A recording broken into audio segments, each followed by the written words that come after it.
Os palatinum, or the palatine bone, gets its name from the hard palate, as it creates the posterior 1/3 to 1/4 of the hard palate. So os palatinum, or palatine bone. Also, it is part of the lateral wall of the nasal cavity, but in order to understand it, I have to really dismantle this model. So first I'm gonna real quick present the posterior nasal opening, which we call guana.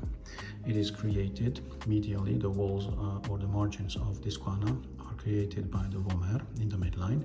Superiorly, the ala vomeris, the wings of the vomer, and also the inferior surface of the body of the sphenoid bone.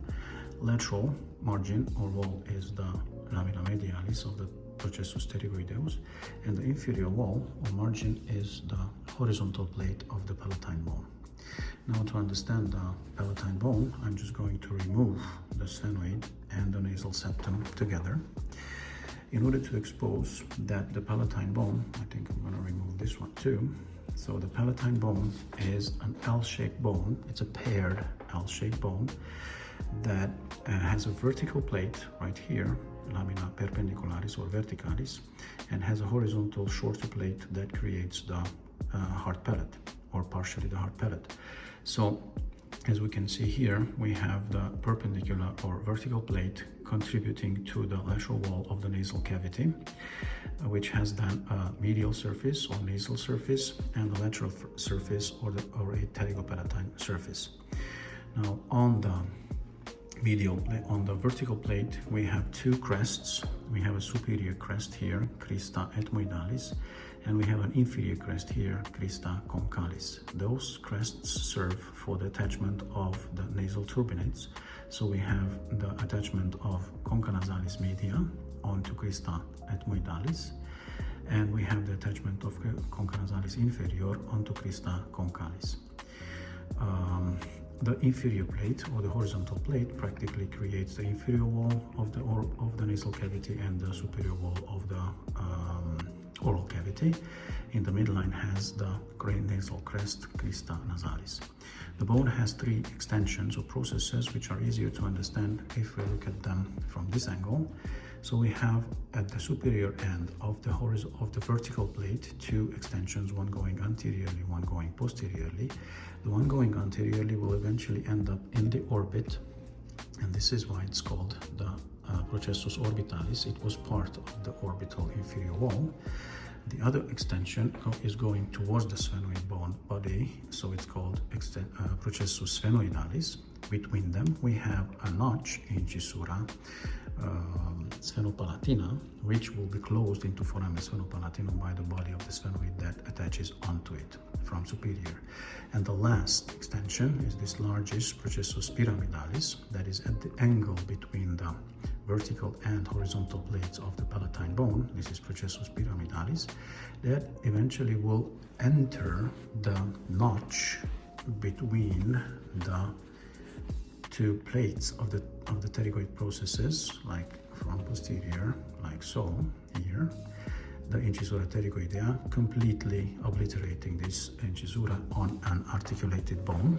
And in order to try to demonstrate that, I'm going to show you this specimen here. This is the medial plate, this is the lateral plate, and we don't have any notch between them because the notch is completely filled up by processus pyramidalis of the palatine bone, which is starting here from the bone itself. On the articulated skull, the palatine bone has the following aspect. We will have the vertical plate and the horizontal plate right here. The horizontal plate has a palatine surface or inferior surface and superior or nasal surface in there, in the nasal cavity. The nasal surface has crista nasalis, which with the opposing palatine bone creates parts of the nasal septum. Then posteriorly, this nasal crest ends in the spina nasalis posterior. Then the vertical plate has an internal nasal surface and an external lateral surface or pterygopalatine surface. On the internal surface, we have two crests, crista ethmoidalis and crista concalis. The superior crista ethmoidalis attaches concha nasalis media, that belongs to the ethmoid bone, while the inferior crista concalis attaches the concha nasalis inferior, which is a separate bone. Now, if I turn this right over, we will see the openings of the palatine bone, foramen palatinum major, which eventually continues into foramen or canalis palatinus major. That will create a communication with the fossa pterygopalatina. So if I put the pointer right through canalis palatinus major, it should exit in the pterygopalatine fossa, as you can see it there. Yes.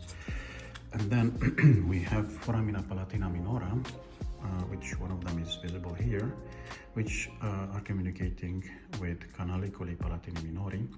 They also go into the pterygopalatine fossa. The processes of the palatine bone are three of them. We have the two superiorly positioned ones. This is the normal position of the skull, so this is why they are superior.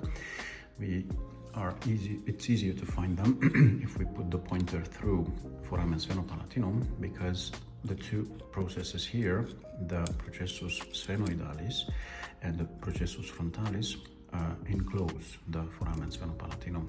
Processus sphenoidalis is pointing posteriorly, while processus orbitalis is going towards the inferior wall of the orbit, in which we are able to see it as a little area right behind here and on the inferior wall of the orbit.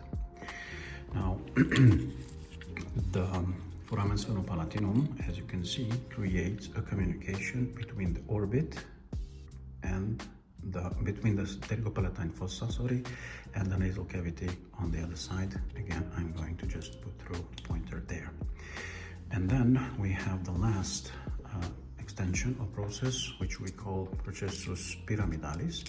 And as you can see, it practically is wedged between the two plates of the pterygoid process in the so-called incisura pterygoidea, completing it as a bony surface. So this is processus pyramidalis right there.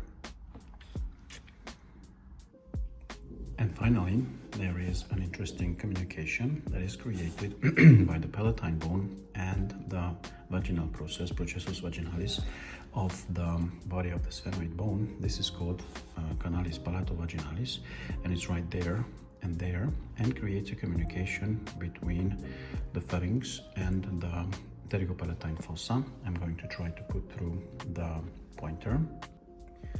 I managed to put the pointer through after a bit of a struggle, and as you can see, it ended up in fossa pterygopalatina.